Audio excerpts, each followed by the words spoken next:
आज का जो मेरा सवाल है वो ये है कि why people are not getting depressed. इतना सब कुछ हो रहा है आज के ज़माने में, उसके बावजूद लोग डिप्रेस क्यों नहीं हो रहे हैं। जॉब जा रही है, घर वाले बिछड़ रहे हैं, न्यूज़ पे सोशल मीडियाज़ पे बुरी बुरी चीज़ें दिखाई जा रही हैं। इतना सब कुछ होने के बावजूद भी लोग डिप्रेस क्यों नहीं हो रहे हैं। लोगों को तो डिप्रेशन से मर जाना चाहिए था।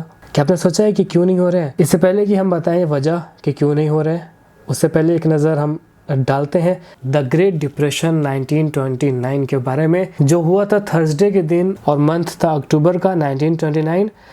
हुआ बस ये था कि स्टॉक मार्केट गिर गई थी, क्रैश हो गई थी, और जितने भी इन्वेस्टर्स थे, जितने भी लोगों ने पैसा लगाया हुआ था और जिनका उन सब की वजह से बिजनेस चल रहा था और काम चल रहे थे, वो सारे बिजनेस ठप हो गए, ख़त्म हो गए, लोग बर्बाद हो गए, उनका पैसा डूब गया। तो अगर कंपेयर करें आज के ज़माने में, आज क्या हो रहा है, आज भी तो यही हो रहा है, बिज़नेस नहीं चल रहा है। एक दो कंपनीज़ को छोड़कर बाकी सारे कंपनीज़ के स्टॉक मार्केट, शेयर बाज़ार सब गिर रहे हैं। लोगों के पास जॉब नहीं है, जिनके पास थी वो जा चुकी है। खाने पीने की चीज़ें और आम दिन में जो चीज़ें हम यूज़ करते हैं उन सब चीज़ों में काफ़ी ज़्यादा इजाफा हो गया है। चीज़ें काफ़ी ज़्यादा महंगी हो गई हैं। एग्जाम्पल लेते हैं नींबू की। पहले मिलता था 10 रुपये का 10 नींबू, अभी मिल रहा है 10 रुपये का 2 नींबू।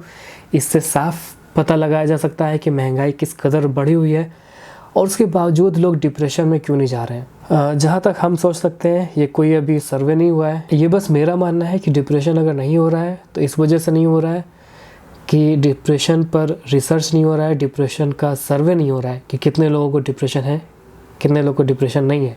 जिनको है वो बता नहीं पाते हैं, बता नहीं सकते हैं, और जिनको नहीं है उनको समझ में नहीं आता है कि डिप्रेशन होता क्या है।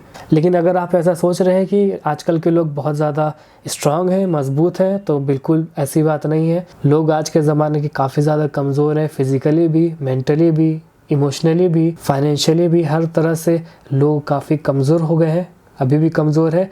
और डिप्रेशन की बात करें, अगर लोग बोलते हैं कि 10 में से 2 या 10 में से 3 लोग डिप्रेशन के शिकार है, तो हमको ऐसा लगता है कि 10 में से 8 या 9 लोग ऐसे हैं जो डिप्रेशन का शिकार हैं आजकल के ज़माने में, जो हमारे आसपास रह रहे हैं, चल फिर रहे हैं, खा फिर रहे हैं, उठ बैठ रहे हैं और काम भी कर रहे हैं।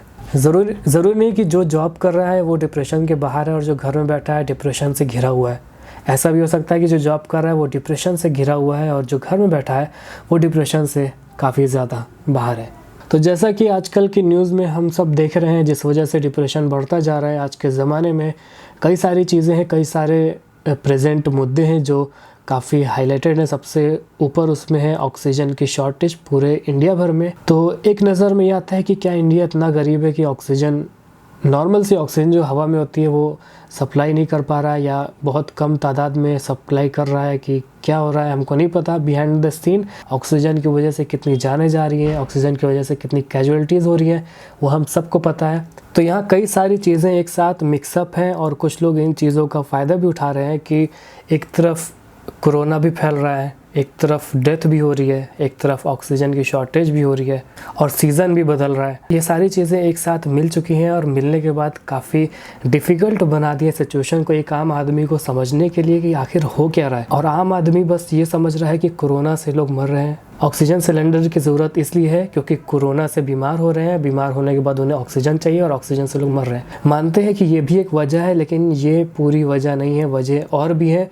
बहुत से लोग हैं जिनको बहुत सारी बीमारी है, अलग अलग तरह की बीमारी है। कुछ हैं जो टोटली ऑक्सीजन पर डिपेंडेंट है, उनको कोरोना नहीं है, दूर दूर तक कोरोना नहीं है, लेकिन उन्हें ऑक्सीजन की सख्त ज़रूरत है और ड्यूरिंग द ट्रीटमेंट उन्हें ऑक्सीजन सिलेंडर चाहिए होता है। अगर बात करें कोरोना की, तो कोरोना एक आम फ्लू है, थोड़ा डिफ़िकल्ट है उसको पहचाना, लेकिन है आम फ्लू, इसमें इतना घबराने वाली बात नहीं है। कोरोना और टॉन्सिल्स, जिनके टॉन्सिल होती है, जिनको सर्दी लगती है, टॉन्सिल आ जाती है, इन दोनों के जो सिम्टम है वो काफ़ी मिलते जुलते हैं।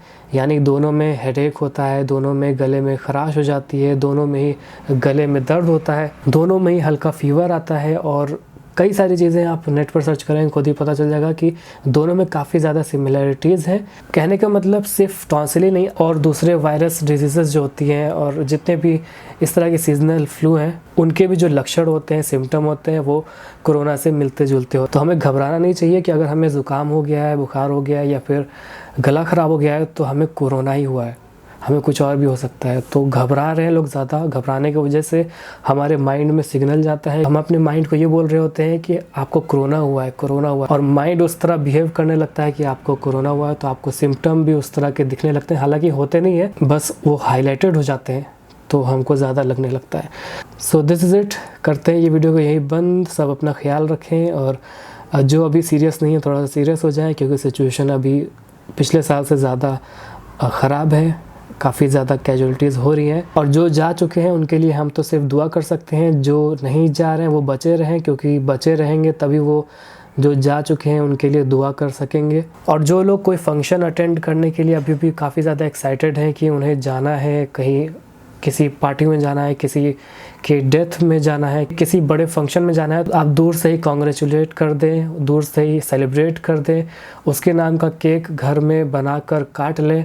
अगर किसी की डेथ हो गई है तो घर में ही दुआ मांग लें, क्योंकि दुआ पढ़ना वहाँ और यहाँ पढ़ना ज़्यादा फ़र्क नहीं है। दुआ ऊपर जाती है, चाहे वहाँ से पढ़े चाहे यहाँ पढ़े। वहाँ से पढ़ेंगे तो जिसकी डेथ हुई है उसको नहीं जाएगी, ऊपर जाएगी, ऊपर से फिर उसके ऊपर जाएगी। तो वही काम अगर हम घर से करेंगे तो घर से भी ऊपर जाएगा सिग्नल दुआ वाला, फिर वहाँ से उनके पास जाएगा। तो कहने का मतलब ये है कि जो काम घर में बैठ के हो सकता है वो बाहर जाके करने की कोई ज़रूरत नहीं है। Stay home, stay safe, stay healthy, stay fit and stay happy. With this, closing this video right here right now. If you like this video, please hit the like button.